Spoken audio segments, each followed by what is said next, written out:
Mirasee. I'm Jennifer Lyall, and you're listening to Making It. I help visionary entrepreneurs create a strategy and trust in themselves to bring their million-dollar ideas to life so they can scale their business doing what they love. I'm the baby of 7. And so with that, I had to be very independent. And my eldest brother was 18 years older than me. So I was treated very differently.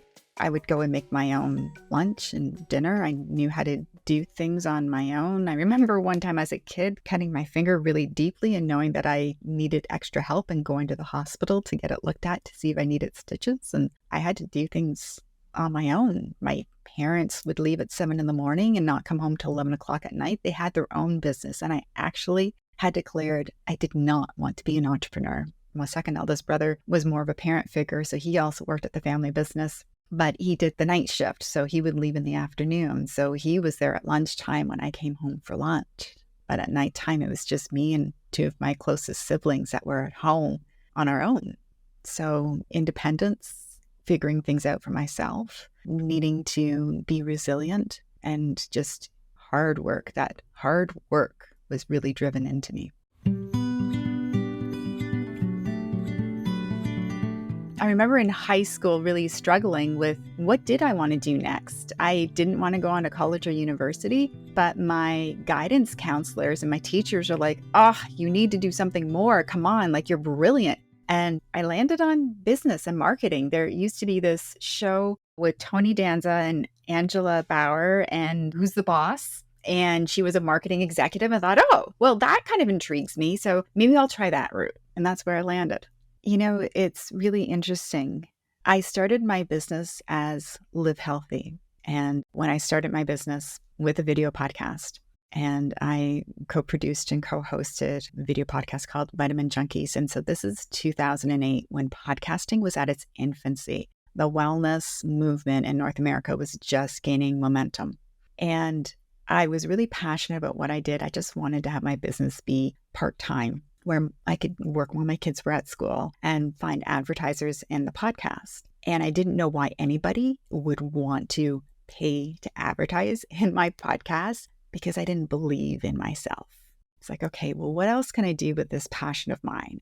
I came to a moment where I said, okay, I let go of the thoughts where I was beating myself up for not creating the results that I thought I should have been creating. And I gave myself permission to discover what made my heart sing. So what does making it mean to me? It really is about this deep inner connection to the truth of who you are. Having the courage to follow, first to hear and listen to, and follow that still soft voice, even when it doesn't make any sense. And seeing the magic that unfolds when you listen.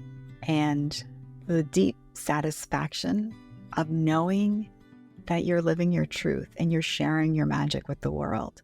To me, that's making it. It's not a dollar figure. It's not having any particular kind of thing. It is that deep satisfaction of being of service, whether it's with the product that you've created and that's flowed through you, or it could be through music, or it could be through the services, the magic that you do, or it could be that seldom experienced adventure where you're capable and trusting to go on your own path and knowing it's the right thing to do.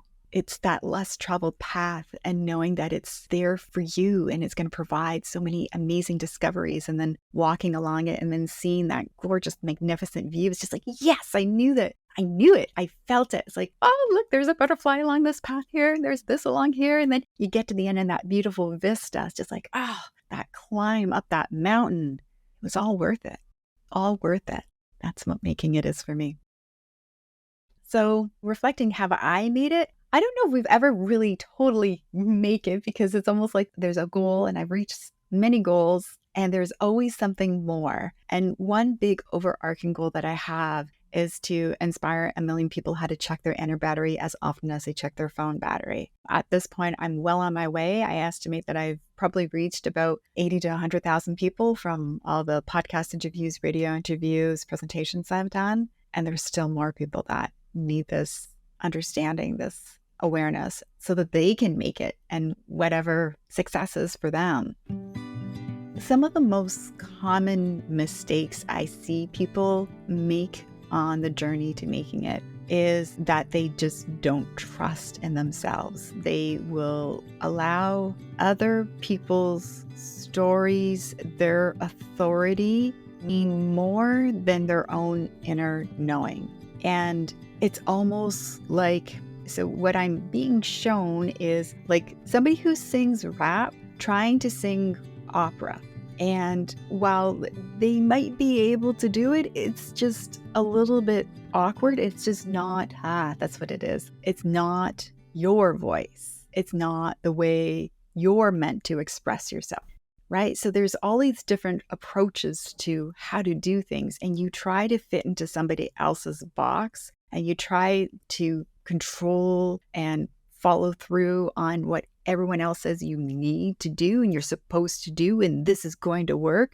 But ultimately, coming back to your own path, you have to come back to what's true for you, what resonates for you, what works for you, for your audience, who you're meant to serve. Yes, you can pull from those things, but if you take somebody else's word over trusting in that own inner knowing, then that's a mistake that I see a lot of entrepreneurs make. For anybody who is new to their spiritual journey, there's commonly this state of being where you see some really incredible synchronicities, and they're just so magical, and there are just so many that you think you're going crazy.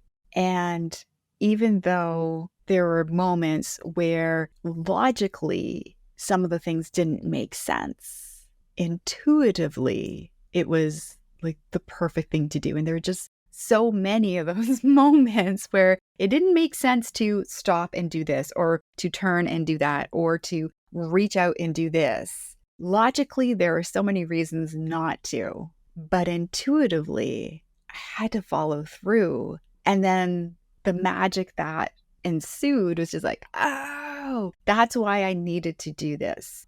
Oh, even though I really logically wanted to do that, but said no, and there's that flip-flopping back and forth. Oh, should I, shouldn't I, should I? It's just like, no. I'm going to listen to my intuition. I'm going to follow through on that and just make the decision and trust in it.